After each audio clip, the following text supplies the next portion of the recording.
ನಿತೀಶ್ ಕುಮಾರ್ ಪುತ್ರ ರಾಜಕೀಯಕ್ಕೆ ಪ್ರವೇಶ ಮಾಡೋಕ್ಕೆ ಸಜ್ಜಾಗ್ತಾ ಇದ್ದಾರಂತೆ. ನಿತೀಶ್ ಕುಮಾರ್ ರಾಜಕೀಯ ಪ್ರವೇಶಕ್ಕೆ, ಅವರ ಮಗನ ಒಂದು ಪ್ರವೇಶಕ್ಕೆ ಸಜ್ಜಾಗ್ತಾ ಇದೆ ವೇದಿಕೆ ಕೂಡ.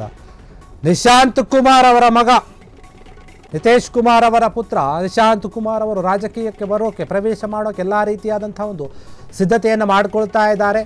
JDUನ ರಾಷ್ಟ್ರೀಯ ಕಾರ್ಯಕಾರಿ ಅಧ್ಯಕ್ಷ ಏನಿದ್ದಾರೆ ಸಂಜಯ್ ಕುಮಾರ್ನಿಂದ ಮಾಹಿತಿ ಕೂಡ ಬರ್ತಾ ಇದೆ. ಇದು ಒಂದು ವಿಚಾರಕ್ಕೆ ಸಂಬಂಧಪಟ್ಟಿದೆ. ನಿಶಾಂತ್ ರಾಜಕೀಯ ಪ್ರವೇಶ ದೊಡ್ಡ ಮಟ್ಟದಲ್ಲಿ ಈಗ ಚರ್ಚೆ ಆಗ್ತಾ ಇದೆ. ಮೊನ್ನೆ ನಡೆದಂತಹ ಚುನಾವಣೆಯಲ್ಲಿ ನಿತೀಶ್ ದೊಡ್ಡ ಮಟ್ಟದಲ್ಲಿ ಗೆಲುವನ್ನು ಸಾಧಿಸಿದ್ರು.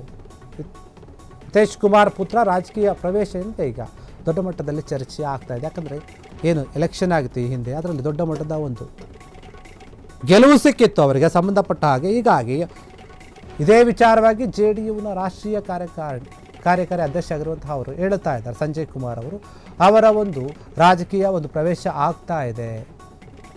ಆದರೆ ರಾಜಕೀಯ ವಲಯದಲ್ಲಿ ಭಾರಿ ಚರ್ಚೆ ಆಗ್ತಾ ಇದೆ. ಯಾಕೆ ಇವರ ಮಗನನ್ನು ಇಷ್ಟು ಬೇಗ ತರ್ತಾ ಇದ್ದಾರೆ, ಅಥವಾ ಅವರೇ ಇರಬೇಕು, ಆಡಳಿತವನ್ನು ನಡೆಸಬೇಕು ಅಂತ ಹೇಳಿ ಈ ರೀತಿಯಾಗಿ ಇವರು ರಾಜಕೀಯಕ್ಕೆ ಎಂಟ್ರಿ ಕೊಡ್ತಾ ಇದ್ದಾರೋ ಗೊತ್ತಿಲ್ಲ. ಮೊನ್ನೆ ನಡೆದಂತಹ ಒಂದು ಚುನಾವಣೆಯಲ್ಲಿ ಬಿಹಾರದಲ್ಲಿ ಏನು ಚುನಾವಣೆ ಆಗಿತ್ತು, ಆ ದೊಡ್ಡ ಮಟ್ಟದಲ್ಲಿ ಗೆಲುವಾಗಿತ್ತು. ಅಲ್ಲಿ NDA ದೊಡ್ಡ ಬಹುಮತವನ್ನು ಪಡೆದಿತ್ತು.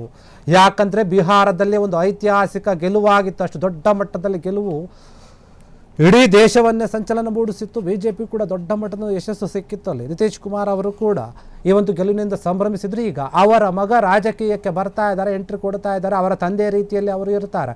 ಯಾಕಂದರೆ ಸತತ ಒಂದು 8-9-10 ಬಾರಿ ಮುಖ್ಯಮಂತ್ರಿ ಆದಂಥವರು ನಿತೀಶ್ ಕುಮಾರ್ ಅವರು ಈಗಲೂ ಕೂಡ ಅವರೇ ಮುಖ್ಯಮಂತ್ರಿ ಆಗಿದ್ದಾರೆ.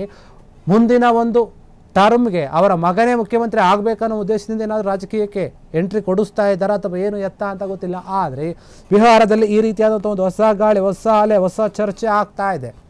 ನಿತೀಶ್ ಕುಮಾರ್ ಅವರ ಮಗ ನಿಶಾಂತ್ ಕುಮಾರ್ ಅವರು ಈಗ ರಾಜಕೀಯಕ್ಕೆ ಎಂಟ್ರಿ ಕೊಡ್ತಾರೆ, ದೊಡ್ಡ ವೇದಿಕೆ ಕೂಡ ಸಜ್ಜಾಗ್ತಾ ಇದೆ ಅನ್ನುವಂತಹ ಮಾತು ಕೇಳಿ ಬರ್ತಾ ಇದೆ. ಬಿಹಾರದಲ್ಲಿ ಇವರದ್ದೇ ಪಾರುಪತ್ಯ ಇದೆ. ಇವರು ಮಾಡಿದಂತಹ ಕೆಲಸಗಳನ್ನು ಜನ ಮೆಚ್ಚಿಕೊಂಡು ಮತ್ತೆ ಅವರಿಗೆ ಅಧಿಕಾರವನ್ನು ಕೊಟ್ಟಿದ್ದಾರೆ.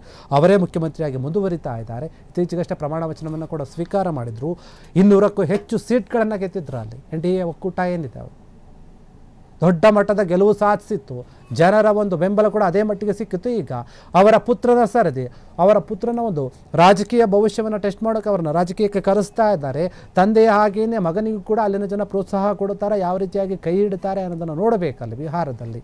ಕ್ಷಣ ಕ್ಷಣದ ಸುದ್ದಿಗಳಿಗಾಗಿ ಫ್ರೀಡಂ ಟಿವಿ ಸಬ್ಸ್ಕ್ರೈಬ್ ಮಾಡಿ, ಲೈಕ್ ಮಾಡಿ ಹಾಗೂ ಫಾಲೋ ಮಾಡಿ. ಹೊಸ ಸುದ್ದಿಗಳ ನೋಟಿಫಿಕೇಶನ್ಗಾಗಿ ಬೆಲ್ ಐಕಾನ್ ಮೇಲೆ ಕ್ಲಿಕ್ ಮಾಡಿ.